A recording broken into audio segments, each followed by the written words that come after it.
Yan. So yan po ang ating pag-uusapan ngayon. Pag-uusapan po natin is the significance of sacrifice. Palalim tayo ng palalim. Pabigat ng pabigat na para maintindihan natin. Ang salitang selfless is always connected to the word sacrifice. Amen. Christianity is a life of sacrifices. Malinaw po yan. Sa Bible makikita natin, pag Kristiyano ka, dapat hindi lang comfort ang hanapin mo. Hindi lang convenience. Automatic, pag Kristiyano tayo. Yes, pupunta ka ng langit, masayang buhay Kristiyano, masayang tunay, di ba? Ang buhay ng Kristiyano. Pero, there is the word sacrifices. Pero hindi naman ito sacrifices to the extent na magpapapako rin tayo sa krus, literally, but God is asking us a little sacrifices or kaunting sakripisyo lang. Are you with me? Kung babalikan natin yung practices in the Old Testament, what is a Sabbath? Diba? So, i-compare natin ngayon.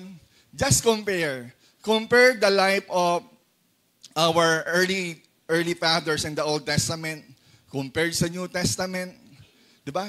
Tignan natin kung anong kaibahan pagdating sa salitang sacrifices. Okay? So, ready na po ba tayo? Marami po ang ayaw ng salitang sacrifice. Mahirap. Bakit? Kasi sakripisyo eh. But there is a great gain, malaking benefits to those who understood this word. Na pag naunawaan mo to, hindi ka lagi nakalugmok, malungkot. Ano ba yan? Kasi pag sinabi natin sakripisyo, baka ang mindset natin, masasaktan ako, mawawalan ako. Pero if you understand or understood this word, or the teaching of God about sacrifice, actually, this is our great gain.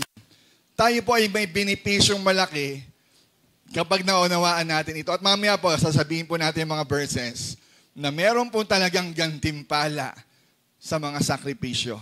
Amen. Alam niyo yan, magulang, mga tatay, anak, siguro alam natin yung salitang sakripisyo. Because anything great or significance in our life is a result of our sacrifices. Tama po ba? Diba? Alam niyo yung larong chess? Chess. Hindi yung nagbubuhat ng gym, nagpapalaki ng chess. Yan. May mga muscular dito eh. Pero you know what? Ang larong chess, minsan, akala mo maganda na yung move mo. Pero minsan sabi ng kalaban mo, check. Diba? Nakaharang ang iyong queen. Diba? Ibig sabihin, open pala. Wala ka ng ibang move, kundi isacrifice ang iyong queen para mabuhay ka at manalo ka pa. Tama?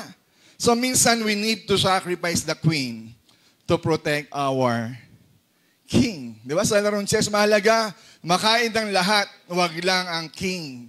Kasi pag ang king ay nakain, tapos na ang laban. Tama? That's the value of sacrifice. Kung gusto mo maging maganda ang marriage mo, there are things that you need to sacrifice. Gusto mo maganda ang pagsasama ng pamilya, may mga bagay or may ilang bagay na kailangan mong isakripisyo. Tama po ba? That's the value of sacrifice. Ganun din sa negosyo, kung gusto mo mag-success ang business, you need to sacrifice some things. Gusto mo mag-grow in the ministry, gusto mo mas lalong lumalim, you need to sacrifice little things. At kung gusto natin lumago ang relasyon natin sa Panginoon, we need to sacrifice, diba? Some other things. May mga dapat tayong alisin. Maaring pangit, dapat inaalis yan. Pangit yan. Kasalanan, dapat inaalis yan. Pero minsan, tayo natatakot alisin yung good para makuha yung best. Akala kasi natin pag nawala yung good, wala na tayo. Pero hindi natin alam, because of those little sacrifices, makukuha natin yung best na gustong ibigay ni Lord sa atin. May kausap ako. So what is sacrifice to God? Diba, unahin na natin ang sakripisyo sa Diyos. Sa pamilya, pinag-usapan. Ang dami sakripisyo. Sa dami ng isasakripisyo natin, kadalasan, yung huling sakripisyo natin, si God. Minsan nga, last resort na natin eh. Wala na agad, ikaw na lang ang aasahan ko. Pero, no, huling-huli, na dapat, lahat ay kaya nating ibigay. Kaya nating isakripisyo, kapalit ang Diyos. Tama? Diba? Kadalasan ganon. Last resort na lang si God, kaya pag lumindol na, Lord, siya pala ang number 1 na kailangan natin sa buhay. Amen? Hindi yung pera, hindi yung matataas na gusali, hindi yung ating posisyon, kundi si God lang talaga. So sacrifice means offering to God something that costs us or costs you. Diba? We offer to God something that costs us. Merong cost, sabihin yung nga cost. Yan. Ayan ang sakripisyo. Kasi minsan, kung ikaw ay nag-o-offer, pero walang cost, is that a sacrifice? Lahat po ng sakripisyo may bigat. Walang sakripisyo na walang bigat. Ang buhay Kristiyano po natin, it is free but it's not cheap. Merong bigat ang pananampalataya natin sa Diyos. Amen po ba? This is my question. Ano ang kaibahan ng price sa cost? Wala akong monitor. Pakicheck nga po. Ayan. Anong kaibahan ng price sa cost? Anyone? Volunteer. Bibigyan ko ng price. Price. Ano gusto niya? Price or cost? Anong kaibahan ng price sa cost? Ang price ay presyo. Tama. Ang cost ay diba? Kosyo. Diba? Anong kaibahan? Diba? Price is the amount that we will pay. Or diba? May presyo yan eh. Yung babayaran mo o yung nabayaran mo, nabili mo. Ang price ay presyo. Sabi ng iba, Pastor, ba't parehas lang yan? What is the cost? What is the price? Minsan may parehas yan, pero magkaiba po yan. At yun po ang dapat maintindihan natin para mas ma-appreciate natin yung salitang sacrifice or sakripisyo. Because sacrifice has a price to pay and it has a cost that we have to handle or acquire or a responsibility. So anong ibig sabihin? Anong kaibahan? Price ay presyo or the amount, but the cost is the value. Tama? Halaga. Ito may presyo, bariya, 250, pero yung cost, yun yung halaga. Are you with me? Na ang sakripisyo pala may halaga. Diba? Yung wedding mo, may price yan. Diba? 30,000, 100,000, 500,000 na nagastos mo. There is a price for a wedding. Pero dapat hindi mo lang maintindihan yung price. Dapat mas maintindihan mo yung cost. Ano yung cost? Yung marriage. Wedding, kasal lang yan eh. Lahat ng wedding may price. Pero ang marriage, may cost. May value. May halaga. At yung dapat ang binibigyan natin ng pansin kaysa sa presyo. Marami pinaghahandaan ng wedding kasi mahal ang binayad ko. Pero hindi naman pinaghahandaan yung cost or value ng marriage. Pinaghahandaan ng wedding pero hindi pinahalagahan ang marriage or ang pag-aasawa. Pinaghandaan ng kasal pero hindi pinaghandaan ang pagsasama. Kaya after a year, di ba? Kala mo puro romance, away na, tataas ng boses. Di ba? Stop the car. Ganun tayo, no? Stop the car. Bakit? Baka nakalimutan mo yung marriage mo. Are you with me? Okay? Ang price kayang bayaran. Ang cost, mahirap bayaran yan. Kasi may halaga yun eh. Tama? I remember Pastora Christy, si Pastor Perdy, si Late. Si Late. Diba? Naalala ko, alam ko po si Kuya, si Senior Pastor Perdy, mahilig po sa love letter yan. Siguro nagkaroon ng sunog sa Malabon. Ano ang tama, Pastora? Ay, yung box of letters, nabasa ng lahat o bumaha. Pag may baha, kinakalimutan ng iba. Pero meron doon, kahit cheap lang naman, mura lang naman, pero ba't tinatabi mo? Kasi merong halaga. May value yung sa'yo. Maaring sa inyo wala, pero sa akin meron. Kasi may halaga. Ayun, every sacrifice, there is a value. Diba? Ang presyo kayang bayaran, ang cost, minsan hindi kayang bayaran. Amen? And true generosity is costly. Mahal po ang generosity. Hindi po ito cheap or barya lang. Remember si David, when he offered burnt offering to God, sabi niya, I will not sacrifice to the Lord my God burnt offering that cost me nothing. Hindi raw siya maghahandog sa Panginoon ng offering na putyo-putyo, mga dead, double dead, mga patay-patay, kagaya sa Book of Malakay, pilay, bulag, di ba, may sakit, hinahandog sa Panginoon. Pero itong si David, I will not offer to God burnt offerings that will cost me nothing. Sana ganyan din ang attitude natin. Kapag tayo magbigay, masakit, but it does not cost me nothing. Nasasaktan talaga ako diyan kasi may value, may halaga. Ang ating pagsamba sa Panginoon, di ba, minsan ba't hindi ka, ba't ang taas ang kamay mo, lalamya-lamya ka magtaas ang kamay? Kasi you think about God maybe as lesser value or little value, pero when we think about God, I am worshiping a big God, a greater God, a glorified God. Hindi ka sasamba ng ganyan. Kung naunawaan mo lang kung sino ang Diyos na sinasamba mo. Diba? Baka hindi ka sumamba eh. Kasi hindi mo naunawaan kung sino ang Diyos. Sana, like David, we should worship, we should sacrifice to God things that cost us valuable or it is not nothing. May kausap ako. So, i-breakdown po natin ito. Mabilis lang po ako. Sana. Pero mabilis lang talaga. Promise. I-breakdown natin itong these sacrifices sa 3 T. Ilan? 3. Siguro you're aware of this, pero balikan natin. Baka nakakalimutan natin. Akala natin, nasusunod natin, yung pala, hindi. Ready? First sacrifice that we need to understand is the sacrifice of time. Sabihin nyo nga, time. Di ba? Pastor King, 3 minuto.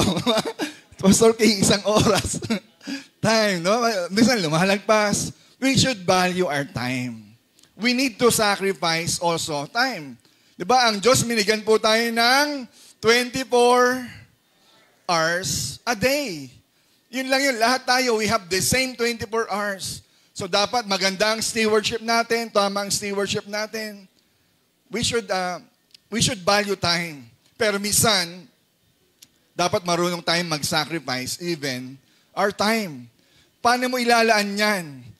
5 hours Netflix. Di ba? Ganun ba tayo? 5 hours social media. Di ba? Gadget. Ayan na. Diba? Nasa-sacrifice yung iba para sa ibang piling mo, yun ang mahalaga. Are you with me? You know what? Diba, pag sinabi natin time, lagi ko naaalala yung salitang yan. Love. Diba? Paano ini-spell ang love? Spell love. Again, spell love. Ayan, sabi ng iba, I-N-M-E. L-O-B-E. Yun. Pero dahil nga yung ini-spell natin, yung meaning ng love is defined or more expressed by how we give our time. But we cannot love without giving, but you cannot love without giving time. Walang pag-ibig kung hindi ka magbibigay ng oras. Pares po yun ang pagbibigay, literally, pero yung oras, ibinibigay din po yan. May kausap.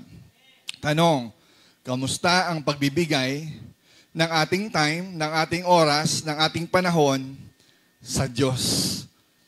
Diba? May panahon tayo sa kapwa natin, pero sabi ko nga, teka, kay God muna tayo. Kamusta ang pagbibigay mo ng oras at panahon sa Diyos? Are we becoming more generous day by day, year by year? Nagiging generous ba tayo sa pagbibigay natin ng oras sa Diyos? What I mean is oras para sa things na gusto ng Diyos, bigyan natin ng oras. May kausap. Diba? Have we become more generous or nagsasacrifice ba tayo ng oras natin para ibigay sa Panginoon? Sabi ko nga kanina, Christianity is a life of sacrifice. But the question is, how much time do we give? How much time we sacrifice for God's sake? Actually, it is for your sake. Ganun lang yun eh. Diba? What you sow, you shall reap. Balikwasan lang yan. How much more time do we give to God? May time pa ba tayo sa inyong devotion? Alam niyo yung devotion? Kalimutan niyo. Ano yun? Diba? Devotion. Diba? May time pa ba tayo? Meron pa ba kayong devotion? Nagde-devotion pa ba kayo? Sabi nga natin, devotion should be what? Daily devotion. Our daily bread, binibili mo yan. Kung hirap ka mag-devotion, I suggest, bumili ka ng daily bread, magbukas ka ng Bible mo. Kung hirap ka magbukas, gusto mo may encouragement, buy a book. Diba? Si Pastor Awari, masipag yan sa daily devotion niya. Pero, maganda po yun. Pero devotion niya yun. Wag lang po tayo, maganda magbasa, but have your own devotion. Magbasa ka ng scripture ikaw mismo para, diba, hindi naman pahabaan ito. Importante, may oras ka ng pananahimik, pakikinig sa salita ng Diyos ng taimtim. Kahit magbigay ka ng simulan mo sa 10 minuto, ano ba naman yung 10 minuto compared sa panonood mo ng, diba, sa social media mo lang sa cellphone mo lang 10 minuto ka lang ba? Hindi ba't minsan nauubos ang 1 oras mo? Baka nga hindi lang 1 oras kung wala ka pang trabaho. Minsan nga sa trabaho mo, haba pa nga ng, diba? Trabaho na, yung oras mo dapat sa trabaho. Pero minsan sa oras ng trabaho, iba ang tinatrabaho mo. Baka may tinatrabaho ka na. May kausap ba ako? Have your devotion. It should be daily. But if we are going to practice discipleship, ngayon, tatanungin ko po kayo, or ang mentor nyo, sasabihin ng mentor nyo, anak, ano ang word ni God sa iyo this day? Gulat ka ngayon. Word of God this day. Bakit? Kasi wala kang intake wala kang devotion. And devotion should be daily. Do we give that sacrifice to God daily? Na dapat meron. Minuto lang naman yun Para yung minuto na yun, dala-dala noon yung buong araw mo, meron kang bit-bit na pangahawakan sa Panginoon. Diba? Sa iyong, huwag kang lubugan ng araw sa iyong galit. Nabasa mo yun. Nag-away kayo ng best friend mo, ng misis mo. Stop the car. Sabi ng Lord, huwag kang lubugan ng araw sa iyong galit. Normal na magalit tayo Pero huwag kang lubugan ng araw. Pastor, gising ako Diba? May kausap po ba ako? Anak, kamusta ka na ngayon? Do you have your devotion? Sana may maisagot tayo. Hindi ka makakasagot kung talagang wala. Time. Sacrifice our time with our devotion. Saan pa tayo magsasacrifice? Have a time to pray. May oras ka dapat manalangin. Kailan ka nananalangin? Ang iba nananalangin pag may lindol. Panginoon, patawarin mo na ako. Panginoon, patigilin mo na ito. Doon lang tayo lumalapit sa Diyos. But supposed to be, dapat we should pray unceasingly. Di ba? Panalangin walang patid, walang hinto. Anong ibig sabihin nun? Maya't maya, hindi lang umaga, tanghali, gabi ang panalangin. Diba? Maya't maya. Kahit nagdarab ka ng sasakyan, manalangin ka. Pag may, di ba? Schedule mo. Si Daniel nga, ilang beses nananalangin sa isang araw. Mga scholar dyan, ilang beses nananalangin si David sa isang araw. Hindi ko rin alam. Kaya may tatanong Pero I think, I don't know kung si Joseph or si Daniel, I think 7 times a day or something like that. Research nyo po, assignment. Ilang beses nananalangin si Daniel sa loob ng isang araw. Baka tayo, sana hindi man tayo umabot sa 7.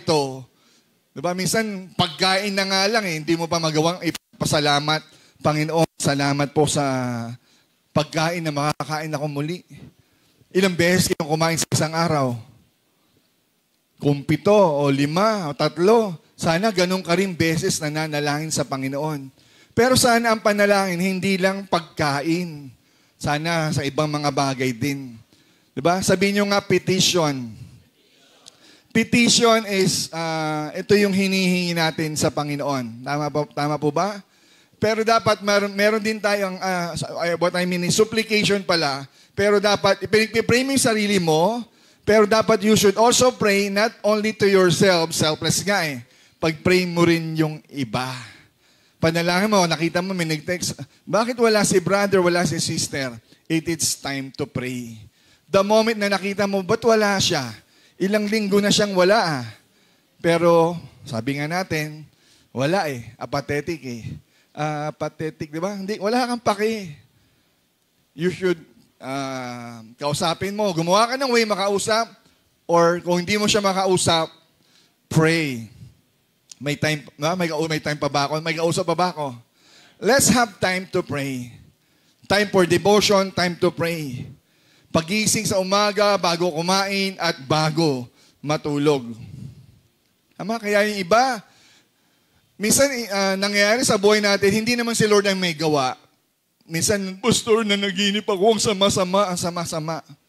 Probably, most of our, ang tawag sa bangungot sa English, nightmares, is most of the time we forgot to pray. Kasi kung, Lord, gabayan mo ako sa pagtulog ko.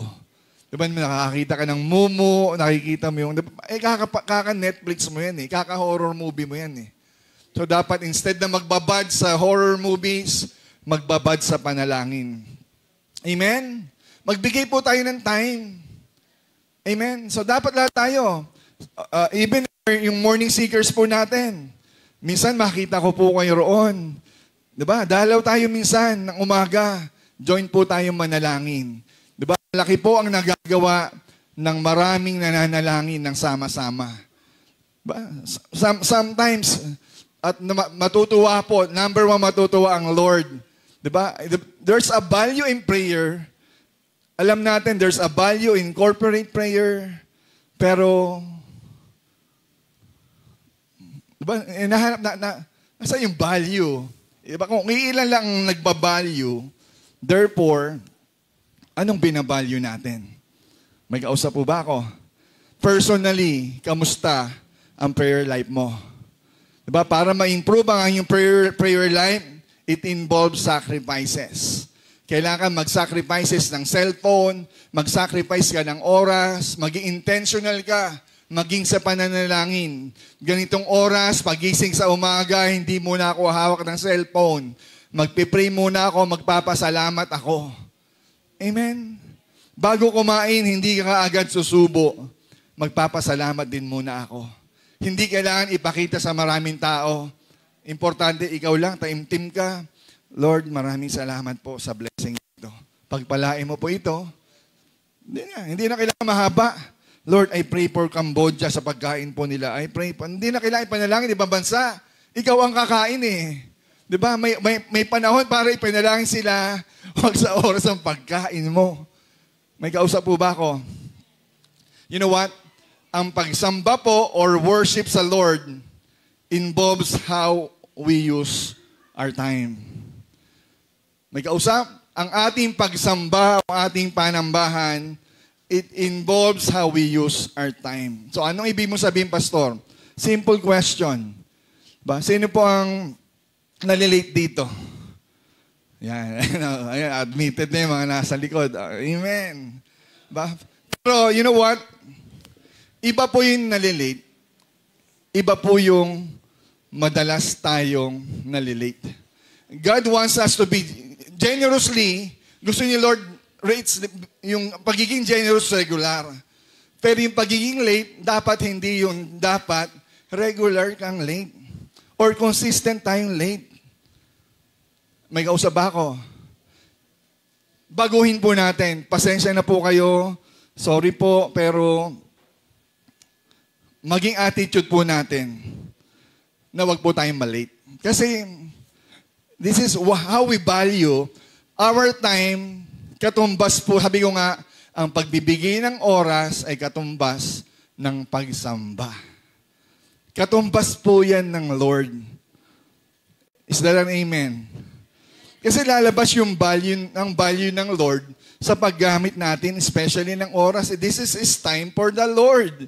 And you should have time for the Lord.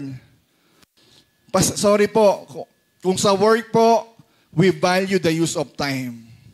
But to the Lord, do we still value the use of time? Sa amo mo, ayaw mo malit kasi pagagalitan ka. Diba? Bibigyan ka ng memo. Sa church ba, binibigyan ba kayo ng memo ni pastor? Hindi, di ba? Pero sana, kaninong halaga? If we value our work, you value your boss, did you value also your God? Hindi po kay pastor. But to God, kasi hindi ko kayo kino-confront eh. Diba, kung nalilate man tayo, kasi pag kinonfront ko kayo, minsan nasasaktan tayo. Kapatid, kamusta? Ba't late ka? Ba't late ka? Kung paulit-ulit, di ba, nakasakit sa tenga. Pero, sana maintindihan natin, again, for this preaching, sorry po, pero hindi po tama na tayo po ay nalilate sa gawain ng Panginoon. Especially kung frontliner ka, tatayo ka rito, kumakanta na sila, tutungtong ka. You know what? SOP po, no? I don't know if it's still your procedure. Kapag hindi po, kapag ikaw nakasasalang po kayo rito, mga worship team, tama ba? Kapag kayo ay na-late, tumutugtog na sila, pwede pa ba kayong sumamba? Ha? Hindi na. Di ba alam, may mga simbahan na kapag na-late, nakasara ang pinto. Hindi lang po yung INC na magrarally sa Meron ding Christian churches na ginagawa yan. Diba? Si Noah nga diba? Nung sabi ni Lord, sarado mo na yung pinto. May kumakatok. Pinagbuksan ba ni Noah? Sabi ni Lord, huli na ang lahat. Sarado na. Kasi kung magiging habit natin ang ganon, baka sabihin sa atin ni Lord, anak, huli na ang lahat. Sarado na. So gising-gising din na maaga. May kausap ba ako? Kaya pa. Ano ba sabi ng Bible? Romans 12 verse 1. Pagdating sa pagsamba, kapatid, inuobliga ko kayo. I urge you, brothers and sisters, in view of God's mercy. Diba? Knowing sa mercies of God. Anong gagawin mo? Offer your bodies. As what? Living sacrifice. I-offer mo raw kasi datang ino-offer yung mga lamb, mga goats, mga bulls. Pero dito, sa New Testament, tayo bilang Kristiyano, we should offer our bodies. Living. Sabihin nyo nga, living. Yan. Dapat living sacrifice. Madalas kasi, pag linggo, parang hindi living ang ating pong parang papatay-patay tayo. Diba? Ang hirap natin gisingin. Paano maging pagsamba yun? May kausap ako. Lagi kang puyat. Normal mapagod tayo kung yung sa mga call center nagtatrabaho, diba? Puyat ka niyan eh. Pero yung iba sa atin, kahit nagtatrabaho ng puyat, pinipilit maging gising. Yan, sige, palapakan po natin yan. Pinipili. They sacrifice their time. They sacrifice their energy. May extra lakas pa ako para sumamba sa Panginoon. Why? Kasi you value. You value the presence of God. You value the work of God. Living sacrifice. Ano ba sabi dyan? Holy. Sabihin nyo nga, holy. Ang buhay panambahan po natin, dapat ma-maintain po natin holy. Hindi yung Monday to Friday, namumuhay tayo sa kasalanan dahil linggo na. Lord, sorry ulit. I repent. Hindi po holy sacrifice yun. Holy sacrifices is dapat panatiliin natin holy. Kung nagkasala ka ng Lunes, huwag mo na hintayin yung Sabado. Lunes pa lang, magsisi ka na. Di ba? Holy lives, holy living, sanctification. Dapat i-maintain po natin, may kausap ako. What else? Living sacrifice, holy and pleasing. Tignan mo yung katabi mo. Yan, mukha bang pleasing? Pleasing personality, di ba? Pag tayo po ay sasamba sa Panginoon, isipin natin lagi, living sacrifice, buhay, malakas, masigla, excited, holy and pleasing to the Lord. Ang totoong pagsamba, hindi po yan nangyayari ng linggo lang. Dapat yung preparation po natin ng linggo, dapat doon, Sabado pa lang, sumasamba na tayo. How can you be a pleasing sacrifice kung linggo ka lang sasamba? Pero yung ginising ka ng nanay mo, ba't pahirapan? Parang hindi mo pinagandaan ng linggo. Parang gulat ka pa, may service ba? It is not pleasing to the Lord. Yung nanay mo nga, magulang mo nga, hindi na-please eh.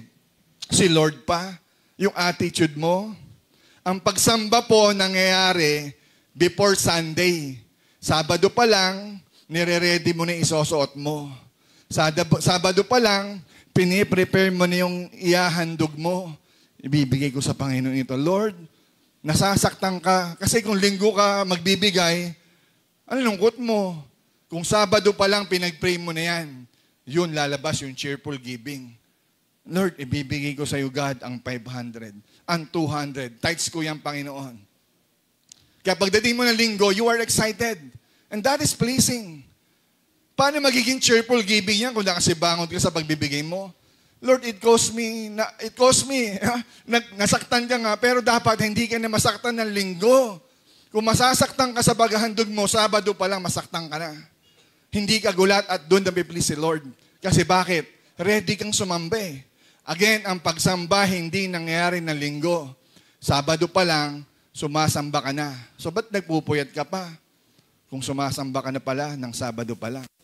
Aawit ka dito. Ba, itaas ang... Ba, huwag na nga. Ama, may kausap. Tapos ang kinakanta natin, di ba? Anong kanta na kanina? Kalimutan ko na. Sige, bahala na po kayo. The sacrifice of time. Amen. Time. This is the problem of most churches today. Mahal daw si Lord, pero hindi na ipaglalaban si Lord sa kanilang mga oras. Nag-usap po kami ng Rise Up Pastors nung Thursday night po, ay kami po ay nagpunta ng Pangil ba yun? Pangil, Laguna, dulong-dulo ng Laguna. Ang ganda. Minsan sana maisama ko po ang leaders po doon. Makapag-relax po tayo sa waterfalls. Ang sarap inumin. Manamis-namis. Walang kate. Kasi running water lahat eh. Napakalamig ng tubig. So, pag-pray po natin. So, what I'm saying is, nag-usap-usap po kami. Ano po mostly ang nagiging issues nyo sa mga simbahan? At napag-open po, majority of us, ang sabi, Pastor, parang iba po ang simbahan po ngayon. Pagdating po sa pagsamba, pagdating sa kanilang oras, nag-iba po. Hindi naman po nagbago ang principle ng Diyos sa kanyang salita. Hindi rin, di ba, matatagal na silang simbahan. The same practice pa rin po ang ginagawa namin. Pero napapansin po namin, iba po ang simbahan ngayon, ang membro ngayon, sa pagbibigay ng kanilang oras. Baka napansin natin, wala nang paglaban. Dati yung life group, minsan inang pinapaalam Pastor, hindi po muna ako makakapag-life group kasi mayroon po akong gagawin sa school, may pupuntahan sa ganito, sa ganyan. Di ba dati yun lang pinagpapaalam, unti-unti raw, Pastor, hindi mo na kami atin ng midweek. Diba? Pastor, hindi mo na kami atin ng NOP. Ngayon daw, even Sundays, ay napagpapaalam na. Pastor, wala po muna kami ng linggo. Hindi ko ayusin na tawag dito. Lininawin lang natin, paglilinaw. Hindi ko po sinasabi na wag na kayong magpaalam or wag na kayong pag-emergency, wag kayong mawala ng linggo. Pwede naman po yung kung talagang emergency. But these days, ang Sundays po ay nagiging negotiable na. Which is dati, Sundays, the 7th day in the Lord is non-negotiable. It is our Sabbath day that we offer to God. Kasi may thinking tayo ng Sabbath, Pastor, ang Sabbath, di ba, Friday night to Friday noon to Saturday sundown. Ayun yung theology natin eh. So, iba po yung ating pong understanding ng Sabbath. Any day can be your Sabbath. At majority of us, ang Sabbath po natin, itong gathering natin, it is our Sabbath day to the Lord.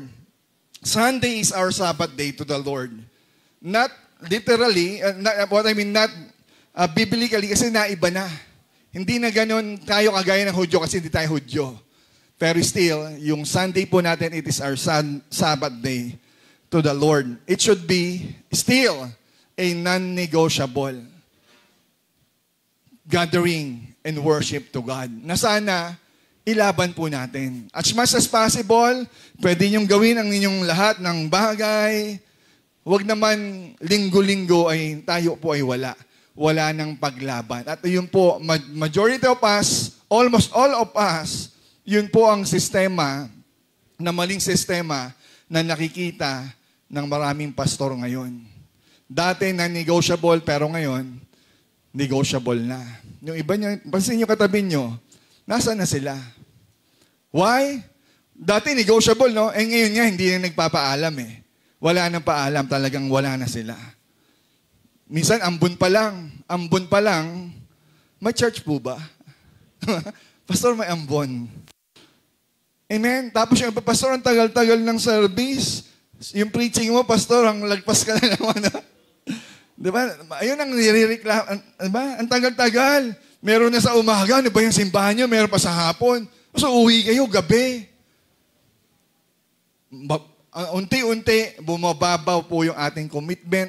Nawawala po yung word na sacrifice. Amen po ba? Diba? Pwede ba yung encounter? Yung encounter natin, dapat holiday para libre, hindi na kami maglilib. Isang araw ka lang naman maglilib eh, Friday eh. Diba? Ilaban na natin. Pero sa buong araw mo, ilang leave meron sa kumpanya nyo? Meron kayong sick leave, meron kayong vacation leave, meron kayong mga personal leave nyo na pwedeng i-apply. Ang dami nun. Pero tayo, isang beses lang naman kayo mag-encounter eh. Tapos, gusto mo pa, ilaban mo na yung isang araw na leave na yon. Hindi dapat matapat, pastor. Hindi, sick leave mo na lang, i-file mo na lang yon. Pag Monday nga, nakalib ka eh. Diba yung mga Monday sickness dyan? Matik pag Monday, leave. Tapos pag gawain sa Panginoon, hindi natin nilalaban. May kausap ba ako? Okay? Number 2, may natututo? The sacrifice of talent. Sabihin nyo nga, talent. Yan, babawan po natin the sacrifice of effort.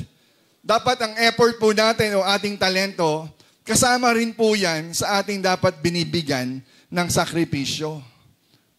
Tama? Yung pag-offer natin, the offering is a sacrifice we give. Yung ating pong talent, baka yung talent natin, saan napupunta ang talent mo? Hindi yung 20 mo ha. Saan napupunta yung talento? Kanini mo ino-offer? Sa mundo? Di ba sa mundo talagang todo yung todo yung sayo mo sa TikTok eh. Pero kay Lord, may skills ka naman, ba't hindi mo maibigay as giving glory to God? Magaling kang sumayaw, magturo ka. 1 Peter chapter 4 verse 10. Each of you, sabihin nyo nga, each of you. Yan. So lahat po tayo, bawat isa po sa atin, should use whatever gift you have received. Bawat isa po sa atin may gift si Lord or meron kayong talento na dapat ay gamitin natin to serve others. Maglingkod po tayo sa talento at mga kaloob na yan ng Panginoon. As faithful stewards, dapat maging faithful tayo saan? Sa time, maging in our gifts and talent. Faithful ka dyan. Yan ang giftings mo, pero asan ka? Gamitin mo yan. God's grace in its various forms. Iba-ibang form po ang giftings. gamitin mo yan. Ang daming platform to serve God. Hindi pwedeng, Pastor, wala akong gifts eh. Wala akong talents. Hindi pwedeng wala. Magaling kang sumayaw, magaling kang kumanta, magluto, magsalita. Diba? Magaling kang, saan kayo magaling? Magaling kang kumain, join ka pa rin. Amen? Magaling kang mag-decorate. Kung saan po kayo gifted or talented, yun po ang gawin nating service for God. Amen po ba? Little sacrifice, ibigay po natin sa Panginoon. Amen? O ang mindset ba natin, baka ang mindset kasi natin kaya ayaw natin maglingkod, ayaw natin pumunta ng church, kasi ang mindset natin, wala nang libre. Hindi naman libre yun eh. Diba? Or what I'm saying is, yung salitang wala nang libre ngayon. Kaya yung paglilingkod natin, hindi ka pupunta ng simbahan, hindi ka kikilos kung walang kapalit na bayad. Dapat yung kada galaw may bayad. No? Hindi ka makakilos pag walang bayad. Yung anniversary po natin, Pastor, dapat may bayad kami dyan. Nagbuhat kami nila Aldrin eh. Pastor Joseph, napagod din kami dyan eh. Dapat bayaran niyo kami. No? Pakainin niyo kami sa... Dapat naman pakainin kasi napagod. Pero what I'm saying is, huwag na po tayong manghingi ng bayad. Kasi anniversary po natin yun. Effort natin lahat yun. May mga bagay na dapat bayaran. May mga bagay na dapat ibigay natin bilang kaunting sakripisyo. Amen. When did you offer your service for free? Libre. Or sa mga kapatid po natin, kung magbibigay po kayo ng discount, good. May skills kayo. Pastor, magaling ako magpintura. Pinturahan ko yan. Pero kung ibigay, sabihin ng nagpapagawa, hindi, dadagdagan kita. Tanggapin mo. Pero kung kayo naman nag-offer, Pastor, bibigyan, discount na lang po, bawasan nyo na po, eto na lang po. Yung binili ko na lang, o yung ano na lang. Tama? Why? Because we sacrifice. Kay Lord yun eh, hindi naman yung kay Pastor. Iba po yung personal na pinapatrabaho ng bawat kapatid. Personal yon. Pero iba po yung kay Lord. Amen? Kaya si Brother Aris, natutuwa ako dyan eh. Kasi kada aircon niyan, di ba, mahal yan. May value yan, may presyo yan. Pero madalas yung aircon na nasisira sa atin, kinakalikot niya yan, hindi naman niya ako kinakausap. Ba? Si Lord ang gaganti sa'yo, Brother Aris. Salamat sa iyong mga effort. Amen? Bakit? Kasi kay Lord yun. Kay Brother Bernard, pero kay Lord. Amen? So sacrifice. We must learn to sacrifice not just our time, but also our talent and effort. Amen? So part po dyan, ano pang isa-sacrifice po natin? Sacrifice our pride. Paano gagawin yon? Learn to forgive. Hindi ko nilagay dyan, no? Pero part na po siya ng ating pong skills and gifts. Sacrifice our pride. Kung meron kayong sasakripisyo, sana lagi yung pride. Hindi, dapat ganito, entitled ako. Hindi. Minsan, baka kailangan mo isakripisyo yung entitlement mo. Sacrifice your pride, learn to forgive. Is that an amen? Sacrifice our comfort and convenience. Baka sabihin natin, dapat nagpapahinga na lang ako eh. Pero still, you choose to be here. You choose to serve. You choose to give extra time. Amen po ba? I-sacrifice po natin yung konting comfort natin. Bigay na natin. Tama? Ayun lang, wag na natin isabay, wag na natin itapat. Pastor, kailangan kong may gawin ng link, please. Para kay Lord. Gawin na natin mamayang hapon.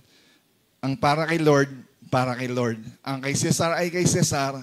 Ang sa Diyos ay sa Diyos. Ephesians chapter 5 verse 2. And walk in the way of love. Sabihin nyo nga, way of love. Yan. So dapat ang ating pong paglilingkod, ang ating service, ay dapat out of love. Just as Christ loved us and gave Himself up for us. Binigay ng Diyos ang kanyang buhay bilang mabangong samyo, mabangong offering, and sacrifice to God. Grabe, no? Out of love, ang ating pong sakripisyo sa Panginoon, dapat laging out of love. Ang ating pag-awit, paglilingkod, it is an act of love. Sana ganyan ang ating sakripisyo. Sana ganyan ang ating effort. Kung paano natin ibigay yung ating talent, ibigay po natin out of love. And it is a fragrant offering and sacrifice to God. Amen. Number 3, last, the sacrifice of treasures. Treasure. Ba? Time, talent, and treasures. So, you know what? The real test of generosity the real test of generosity is when we are willing to sacrifice our treasures. Diyan po talaga, maraming verses sa Bible, pag sinabing testing about generosity, hindi po, kukunti lang po yung use of time, kukunti lang po yung use of talent or effort, pero napakadami to test the sacrifice or the generosity of our treasures. Diyan po nakikita, yung the test of our love and generosity is our willingness to sacrifice our treasures. Sabihin nyo nga, treasures.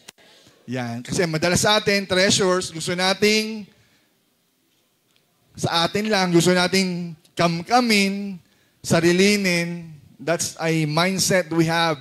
And what ang ginagawa po natin, we are destroying this selfish mindset. Amen? Dapat ang ating pong pananalapi, ang ating yaman, it should be offered also as a sacrifice to God. Matthew 6 verse 24, sabi dyan, you cannot serve both God and Satan. You cannot serve both God and your husband. You cannot serve both God and your car. Mahal na mahal mo yung car mo eh. Ayun ba ang sabi? Diba? You cannot serve both God and Satan. Ayun ba? Ano sabi dyan? Money. Sabihin nyo nga money. Hindi mo pwedeng paglingkuran ng sabay ang Diyos at ang pera. Ang daming ikukumpara ng pagsamba para sa Diyos. Saan kinumpara ang faithfulness, ang worship? Sa pera mo. Sa perang hawak mo. Why? Because you cannot serve or worship God and your money. Amen po ba? Ang rivalry talaga ng pagsamba ay hindi si Satan. Sambahin mo ko. Di ba? Hindi naman lalabas si Satan, sambahin mo ko eh. Pero ang rivalry talaga ng Diyos ay ang ating mga pananalapi or kayamanan. Before that verse, Matthew 6, bago mag-24, 21. Sabi dyan, for where your treasure is, there your heart will be also. Kung nasan daw kasi ang iyong kayamanan, nandun din daw ang iyong puso. Or vice versa mo yan, parehas lang. Kung saan kasi ang puso mo, susundin mo, nandoon kasi ang iyong kayamanan. Nagigets mo ba? Kung nasaan daw ang iyong kayamanan, nandun ang puso mo. Yan po, tinignan ng ating Panginoon Diyos ang puso ng tao. Kasi kung nasaan ang kayamanan niya, yun ang puso niya. Ang tanong ko sa inyo, nasaan ang kayamanan niyo? Amen? Kasi kung nasaan ang kayamanan mo, yun ang puso mo. O saan madalas magamit ang pera mo? Kasi kung saan madalas mapunta yan, nandoon din ang puso mo. Ang pera mo madalas mapunta sa motor mo. Ang pera mo madalas sa jowa mo. Ang pera mo madalas mapunta sa kotse mo. Saan madalas mapunta ang pera mo? Kasi kung nasaan ang kayamanan mo, nandoon ang puso mo. Kung nasaan ang puso mo, yun ang kayamanan mo. Ang tanong ko, si Lord ba ay kayamanan mo? Yun lang yun eh. Kung si Lord ang kayamanan mo, nandun dapat ang puso mo. Pero nandun Si Lord, but ayun lang ang tanong, for this sacrifice of our treasures, do you consider God, do you consider Jesus as your treasures? Kinukonsidera mo ba ang Diyos na bilang kayamanan? O hindi? Kaya, hindi ako magbibigay dyan. Kasi ang kayamanan, do you get my point? Deuteronomy chapter 5, chapter 15, verse 10, sama na po ako ng maganda na sariwang air sa isla ng vitamin C. Vitamin C. Generosity. Deuteronomy chapter 15, verse 10, sabi dyan, anak, huhutin mo as balik muli. Give generously to them and do so without grudging heart. Tayo raw po, sa Old Testament pa lang, tinuturo na ang magbibigay ng, maging mapagbigay tayo generously, na walang pag-aalinlangan ng puso, na hindi tayo dapat nagdadalawang isip sa pagbibigay. Then, because of this, ang sabi dyan, kapag tayo po ay nagbibigay generously, kung tayo nagbibigay ng bukal sa ating puso, sagana, intentionally, systematically, ang sabi ni Lord, because of this, the Lord your God will punish you. Ganun ba yun? Kapag tayo generous, the Lord your God will bless you. Sabi mo sa katabi mo, God bless you.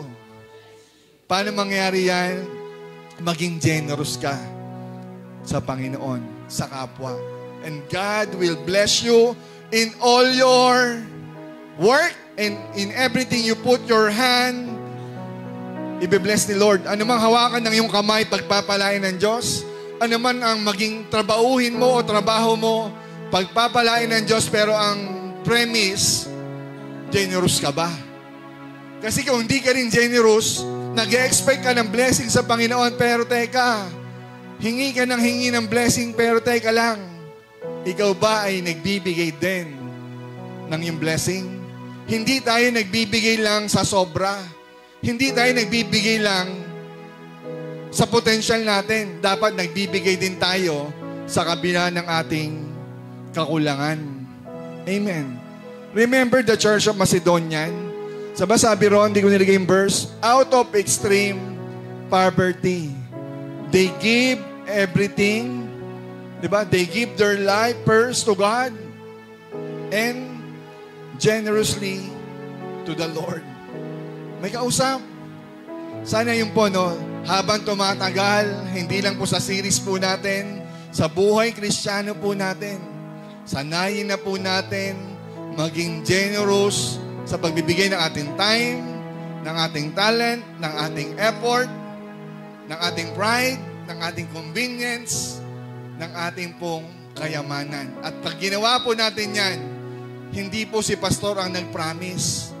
Ang Diyos, anumang hawakan ng iyong kamay, anuman ang iyong trabaho, pangako ng Panginoon sa kanyang salita, pagpapalain niya raw tayo. God will bless us. Amen? You know what? Sa ating pong sakripisyo, wala pong nasasayang para sa Panginoon. Walang nasasayang na sakripisyong ginagawa o ibinibigay po natin sa Diyos. Do you believe that? Huwag tayong magsawang gumawa na mabuti because in due time, God will reward us. Huwag tayong magsawa. May kausap po ba ako? Bakit di ka magsasawa? Kasi walang nasasayang na paglilingkod. Hindi man kayo ma-appreciate ng mentor. Minsan nakakalimutan kayong i-appreciate ni pastor. Pero when you do that to the Lord, hindi po kailanman nasayang yung paglilingkod, yung konting sakripisyong pinibigay sa Panginoon. And because of that, God will bless us. Amen po ba? Sabi po dyan, sacrifice is giving something you love in order to gain something you love more. May kausap? Naintindihan? Minsan may mga minamahal tayo, parang hirap mong bitawan. Pero minsan, because you love others more, yung hawak mo yan, kaya mo yang i-offer kapalit ng mas mahalagang bagay para sa Panginoon. Sana walang katumbas ang Diyos natin. Hindi siya kayang tapatan ng pananalapi. Hindi siya kayang tapatan ng ating maging buhay. Sana ay kaya nating isakripisyo alang-alang sa Panginoon. Amen? Matthew chapter 13, last verse. Matthew 13, verse 44. Sa Tagalog, this is a parable. Ang kaharian ng langit ay katulad ng kayamanan na nakabasang bukid. Nahukay ito ng isang tao, ngunit agad itong tinabunan. Bakit? Mamaya malalaman natin. Ano nangyari? Tuwang-tuwa siyang umalis at ibinenta ang lahat ng kanyang ari-arian upang bilhin yung bukid na kung saan may nakita siyang kayamanan. Amen po ba?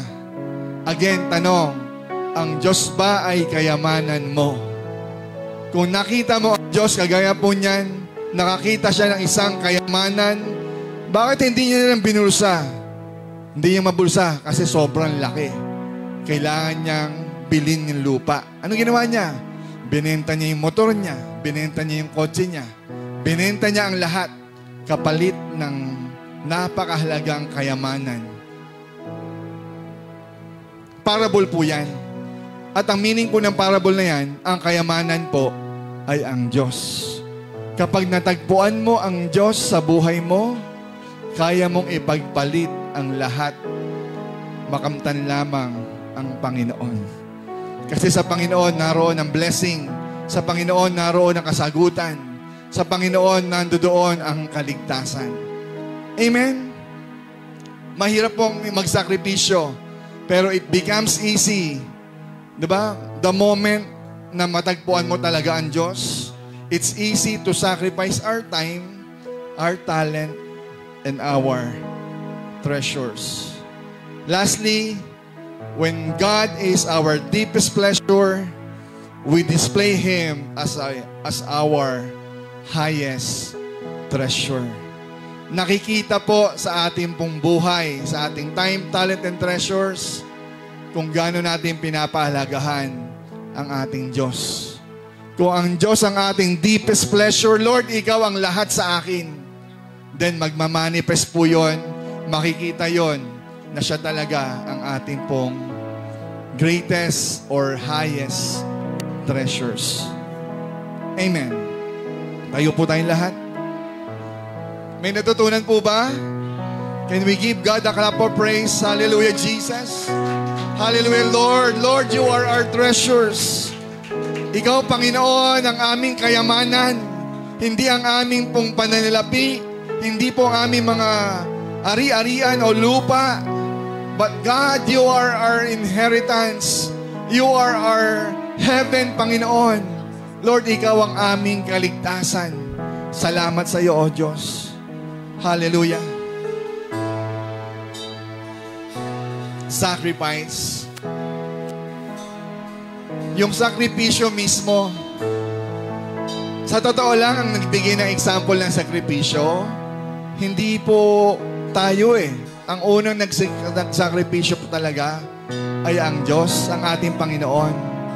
He sacrificed His life para magkaroon tayo ng kaligtasan o buhay na walang hanggan.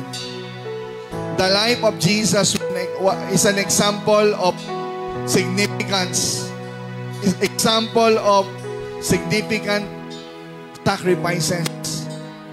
Yung buhay ng Panginoon, yung kanyang sakripisyo ay halimbawa ng isang malaking sakripisyo na dapat natin pong tularan.